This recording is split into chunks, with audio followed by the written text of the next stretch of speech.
আসসালামু আলাইকুম প্রিয় শিক্ষার্থীরা, কেমন আছো সবাই?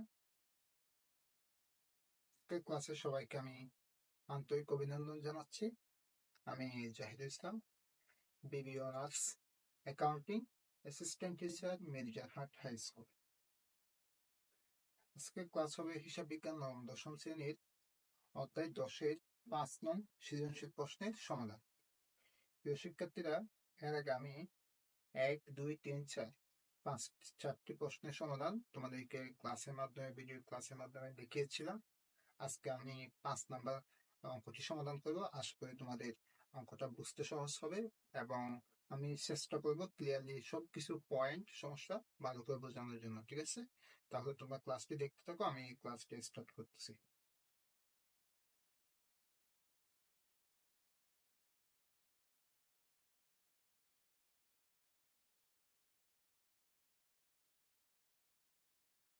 প্রিয় শিক্ষার্থীরা, আমাদের সামনে প্রশ্নটা এসে গেছে, আমরা এখন প্রশ্নটা একটু দেখি।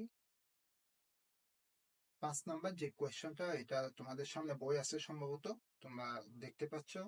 চন্দ্রন এন্টারপ্রাইজের 2017 সালের 31 ডিসেম্বর তারিখের আমিল ও সমন্বয় নিম্নরূপ। নাম হিসাবে নাম কোটিয়ান পৃষ্ঠা ডেবিট টাকা ক্রেডিট টাকা। ওকে, মজুত পণ্য 1/1/2017। হ্যাঁ, 1/1 থাকলে এটাকে প্রারম্ভিক মজুত পণ্য ধরতে হয়। প্রারম্ভিক মজুত পণ্য ডেবিট 40,000 টাকা। ক্রয় ডেবিট 1,90,000 টাকা। বিক্রয় আয়, এটা ক্রেডিট 3,50,000 টাকা। দপ্তর খরচ আমরা দেখতে পাচ্ছি 65,000 টাকা, এটা কিন্তু পরিচালন ব্যয়, তার কারণে ডেবিট। পরিবহন খরচটাও ব্যয় 3,000 টাকা। হাতে নগদ, এটা সম্পদ, মানে ক্যাশ টাকা আছে 15,000 টাকা। তারপর হচ্ছে প্রাপ্য হিসাব তো সম্পদ, এটা আরেকজন থেকে আমি পাবো, দেনাদার হিসাব। আর পদীয় মানি হচ্ছে পাওনাদার। প্রাপ্য মানি দেনাদার, পদীয় মানি কি পাওনাদার। পাওনাদার এটা দায়, তার কারণে 25,000 টাকা ক্রেডিট হয়েছে। প্রাপ্য হিসাব 63,000 টাকা, এটা সম্পদ এবং এটা ডেবিট। ওকে, কুড়ি ও সন্দেহজনক দেনা সঞ্চিতি হচ্ছে 6,500। প্রাপ্ত বার্তা, এই প্রাপ্ত বার্তাটা হচ্ছে আয়, তার কারণে এটা ক্রেডিট হয়েছে 700 টাকা। বিবিধ ক্ষতি হবে যে অন্যান্য ব্যয়। ওকে, 2,500। সরঞ্জাম বিক্রয়জনিত মুনাফা 2,500, এটা আয়। ব্যাংক চার্জ, এটা খরচ, এটা পরিচালন ব্যয় যাবে 3,500, এটা ডেবিটে। ডক চার্জ 500 টাকা, এটাও কি ডেবিট হবে, কারণ এটাও খরচ। টাকু তার খরচ, এটাও ব্যয়, পরিচালন ব্যয়, এটাও যাবে কোথায়, অর্থাৎ 1,500 টাকা ডেবিটে। আমরা দেওয়া মিলে যোগফল দেখতে পাচ্ছি 3,84,700 টাকা দুই দিকে। ওকে, আর এবার আমরা সমন্বয় গুলো একটু দেখি। নগদে পণ্য বিক্রয় 15,000 টাকা হিসাবভুক্ত হয়নি। নগদে টাকার সাথে এই 15,000 টাকা কি আমাদের কাজ করতে হবে, এটা পরে আমরা অঙ্কের মধ্যে দেখতেছি। কুড়িন হিসেবে 2,500 টাকা অবলোকন করতে হবে। সম্ভাব্য কুড়িনের উপর 5% সঞ্চয় করতে হবে। তার মানে কুড়িন তৈরি হয় প্রাপ্য হিসাব বা দেনাদার থেকে, তাহলে আমরা প্রাপ্য হিসাব বা দেনাদার থেকে 2,500 টাকা অবলোকন হিসেবে মাইনাস করতে হবে। বাকি যে টাকাটা থাকবে ওইটার উপর 5% কুড়িন সঞ্চয় করতে হবে। ওকে, ব্যবসায়ী মামলা পরিচালনা খরচ হিসেবে 5,000 টাকা যা হিসাবভুক্ত হয়নি, তাহলে এটা নগদ টাকা থেকে মাইনাস করতে হবে। ওকে, আর এটা অবশ্যই কিসে ব্যয়ের মধ্যে লিখতে হবে। অলিখিত আন্তঃফেরত 2,000 টাকা। আন্তঃফেরত মানে হচ্ছে আমাদের বিক্রয় ফেরত, তাহলে এর মানে বিক্রয় থেকে মাইনাস করতে হবে। ও বহিঃফেরত মানে হচ্ছে ক্রয় ফেরত, এটা ক্রয় ফেরত থেকে মাইনাস করতে হবে। ওকে, এবার আমরা ক, প্রশ্নের মধ্যে কি বলতেছে দেখো, যুক্ত তথ্য হতে সমাপনী নগদ তহবিলের পরিমাণ নির্ণয় করো। তো এখন দেখো, উপযুক্ত তথ্য হতে সমাপনী নগদ তহবিল হচ্ছে যে নগদ কত টাকা আছে, মানে হাতে নগদ কত টাকা আছে। তো হাতে নগদের একটা টাকা উপরে আমিনের মধ্যে বলা হয়েছে, এটার থেকে আমরা মামলা পরিচালনা খরচ, তারপর অন্যান্য খরচ যেগুলো আছে, এই যেমন নগদের বিক্রয়, এগুলো যদি কাজ করি, আমরা সমাপনী হাতে নগদের টাকা আমরা পেয়ে যাবো। বিশদ বিবরণী প্রস্তুত করে মোট মুনাফা পর্যন্ত বের করতে বলছে, মোট মুনাফা বা ক্ষতি, অর্থাৎ নিট বিক্রয় থেকে বিক্রিত পণ্যের ব্যয় বাদ দিলে মোট মুনাফা বের হয়ে যাবে বা এই ক্ষতি বের হবে। ওকে, আর মোট মুনাফা 1,34,800 টাকা ধরে নিট মুনাফা বা ক্ষতি নির্ণয় করো। আমরা এখন সমাধানের দিকে যাচ্ছি। তাহলে ক অঙ্কটা কিভাবে আমরা সমাধান করে দেখি একটু।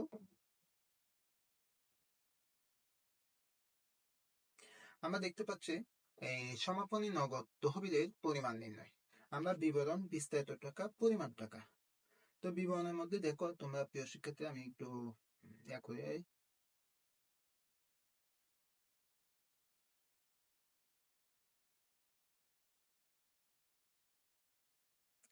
প্রিয় শিক্ষার্থী দেখো আমাদের বলা হয়েছে রামিলে হাতে নগদ 15,000 টাকা। ওকে, এই আমরা হাতে নগদ এটা কিন্তু নগদ তো হবেই, সমাপনী নগদ বলছে তো হাতে নগদ আমরা 15,000 টাকা লিখবো। তারপর এখানে যে বলছে নগদে পণ্য বিক্রয় 15,000 টাকা হিসাবভুক্ত হয়নি, সেই 15,000 টাকাটা আমাদের কি করতে হবে, হিসাবভুক্ত করতে হবে। সেজন্য এটার নাম দেবো অলিখিত বিক্রয়, যাতে এই 15,000 টাকা আমার ক্যাশ টাকা আছে, এই 15,000 টাকা আমি বিক্রি করছি, পরে টাকাটা পাবো, তাহলে এটা ক্যাশ টাকা হবে। ওকে, তো এখানে আর নগদও বলছে, মানে নগদে করে ফেলছে অলরেডি, মানে হিসাবভুক্ত হয় নাই, যে হিসাবে তোলা হয় নাই, তাহলে হিসাবে কি করতে হবে, অ্যাড করতে হবে। অ্যাড করতে হলে নগদের টাকা নগদের সাথে কি করতে হবে, যোগ করতে হবে। 15 যোগ করলে হবে 30,000 টাকা। ওকে, এবার এখানে আমরা 3 নাম্বার যে সমন্বয়টা দেখতে পাচ্ছি, দেখো ব্যবসায়িক মামলা পরিচালনা খরচ 5,000 টাকা, যা হিসাবভুক্ত হয়নি, এই ক্যাশ টাকা থেকেই তো কি দেবে, মামলা পরিচালনা খরচটা বহন করবে, কারণ এখানে তো অন্য কোনো টাকা থেকে অর্থাৎ মামলা পরিচালনা খরচ দেওয়া সম্ভব না।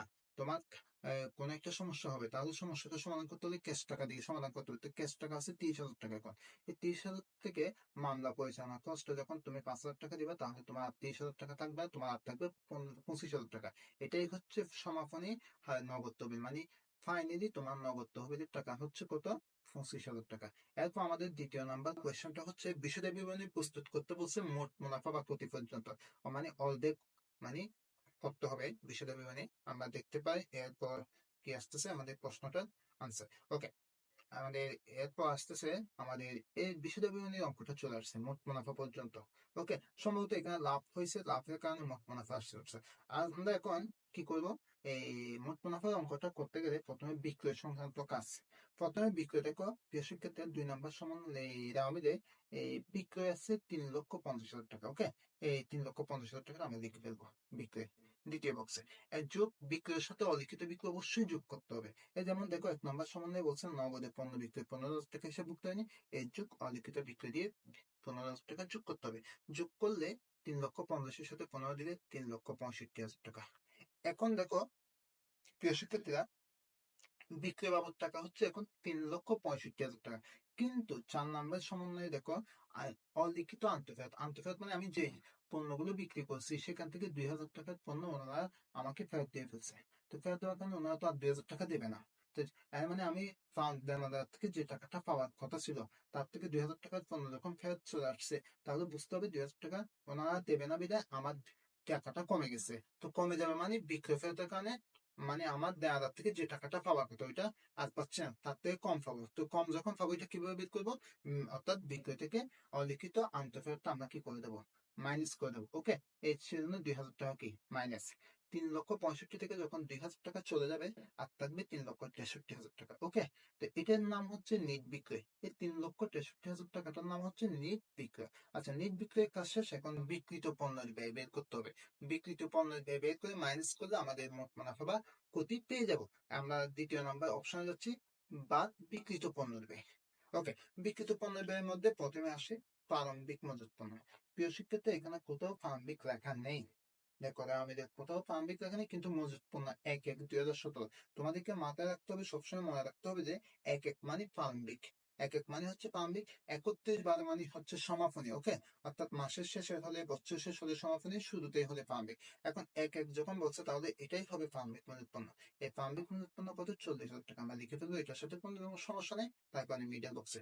এখন আমরা প্রারম্ভিক মজুত পণ্য ক্রয়, ক্রয় আছে কত, ক্রয় ডেবিটে। এই দেখো 2 নাম্বারে ক্রয় হচ্ছে 1,90,000, ক্রয়টা লিখবো। অবশ্যই এখানে 4 নাম্বার সমন্বয়ে দেখো বহি ফেরত, কি বলছে, বহি ফেরত। বহি ফেরত মানে হচ্ছে ক্রয় ফেরত, অর্থাৎ আমি যে 1,90,000 টাকার পণ্য কিনেছিলাম, তার থেকে, যার থেকে কিনেছিলাম তাকে 1,000 টাকার পণ্য সমস্যার কারণে আমি ফেরত দিয়ে দিচ্ছি, তাহলে ওকে তো আমি আর 1,90,000 দেবো না, কারণ 1,000 টাকার পণ্য যখন ফেরত দিয়ে ফেলছে, ও আমার কাছে আর পাবে যে 1,99,000 টাকা, কারণ 90,000 পাবে না। তো 1,000 টাকার পণ্য তো ওকে ফেরত দিয়ে ফেলছে, এই পণ্যের টাকা দিতে হবে না, সেই জন্য এটা ক্রয় থেকে আন্তঃফেরত, সরি, বহি ফেরত বলে মাইনাস করতে হবে 1,000 টাকা, আর থাকবে 1,89,000 টাকা। ওকে, এখন পরিবহন কস্ট দেখো প্রিয় শিক্ষার্থী, 4 নম্বরে পরিবহন। পরিবহন মানে এটা হচ্ছে আন্তঃপরিবহন।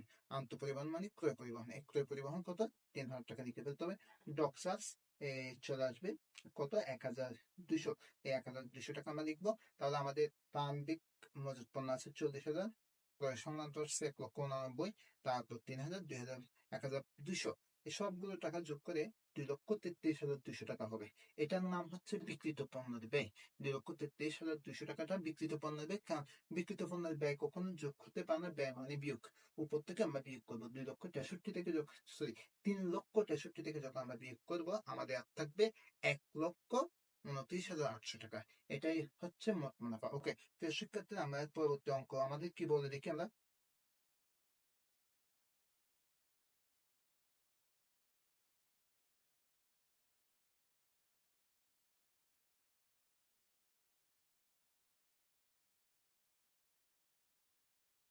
মোট মুনাফা 1,34,800 টাকা ধরে নেট মুনাফা বা ক্ষতি নির্ণয় করো।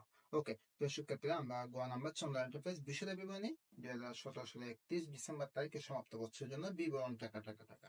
ওকে, আমরা বক্সটা বানানোর পর আমরা প্রথমে আমাদেরকে মোট মুনাফা যখন প্রশ্নের মধ্যে বলে দিচ্ছে, এখান থেকে দেখে দেখে লিখতে হবে। মোট মুনাফা 1,34,800 টাকা, আমরা লিখে ফেললাম মোট মুনাফা 1,34,500 টাকা। প্রশ্নে প্রদত্ত লিখতে হবে, কারণ এটা প্রশ্নের মধ্যে দেওয়া আছে। এবার এর পরবর্তী অপশন হচ্ছে বাদ পরিচালন ব্যয়।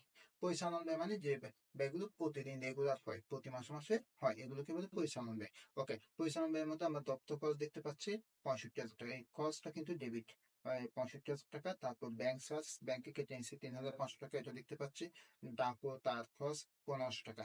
প্রিয় শিক্ষার্থীরা, আমাদের গ্রামীণের কুড়িন ও সন্দেহজনক ডোনেশন স্মৃতি 6,500, 6,500 থেকে অবশ্যই এই অবলোকন 2,500 টাকা কি করতে হবে, মাইনাস করতে হবে।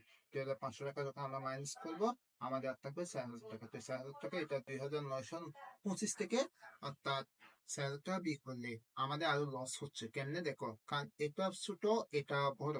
ছোট থেকে বড় বিয়োগ করলে অবশ্যই মাইনাস আসবে, 1,075 টাকা আরো লস। ওকে, এখন আমাদের মামলা পরিচালনা কস্ট হচ্ছে, অর্থাৎ পরিচালন ব্যয়। এখানে যে বলছে মামলা পরিচালনা কস্ট কত, 5,000 টাকা। এখানে লেখার পর এই আমরা 5,000 টাকা লিখে ফেলছি। ওকে, এই সব টাকা যোগ করবো, 65, 3,500, 1,500, 5,000 যোগ করে তার থেকে 1,075 টাকাটা কিন্তু মাইনাস করতে হবে। কেন, এটা এমনি মাইনাস। তো মাইনাস করে পর থাকবে 73,925 টাকা। এই উপর থেকে 1,34,800 থেকে যখন পরিচালন ব্যয়, 73,925 টাকা বিয়োগ করবা, আর থাকবে 60,875 টাকা। ওকে, এটার নাম হচ্ছে পরিচালন মুনাফা। এটার নাম কি তাহলে, পরিচালন। তার সাথে অন্যান্য আয় যোগ, অন্যান্য ব্যয় কি, বিয়োগ। অন্যান্য আয় হচ্ছে যে, আয় সবসময় ক্রেডিট থাকবে।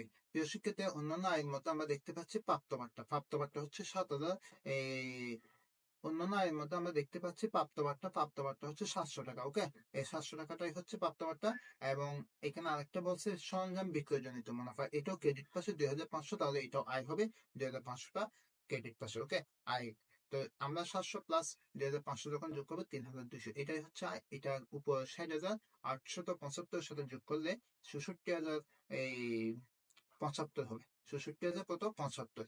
ওকে, এরপর আমাদের বাদ অন্যান্য ব্যয়। অন্যান্য ব্যয় কিন্তু ক্রেডিটে ডেবিটে থাকবে। ডেবিটে আমরা একটু খুঁজে বের করি। বিবিধ ক্ষতি, যে বললাম 2,500। বিবিধ ক্ষতি মানে হঠাৎ করে যে ক্ষতিটা হয়, যেগুলো ওই প্রতিদিন না, হঠাৎ করে মাঝে মধ্যে কয়েক বছর পর একটা হঠাৎ করে হয়, এই ধরনের ক্ষতিকে আমরা বিবিধ ক্ষতি বলবো বা অন্যান্য ব্যয় বলবো। ওকে, অন্যান্য ব্যয়ের মধ্যে বিবিধ ক্ষতি দেবো এই 2,500। তাহলে এটা 66,075 থেকে যখন 2,500 বিয়োগ করবো, আমাদের আর থাকবে 61,575 টাকা। এটাই হচ্ছে নেট মুনাফা। প্রিয় শিক্ষার্থীরা, আশা করি তোমরা অঙ্কটা বুঝতে পেরেছো। ওকে, ধন্যবাদ সবাইকে অঙ্কটি দেখার জন্য, ভিডিওটি দেখার জন্য, ক্লাসটি করার জন্য। ওকে, সবাইকে থ্যাংকস ফর ওয়াচিং।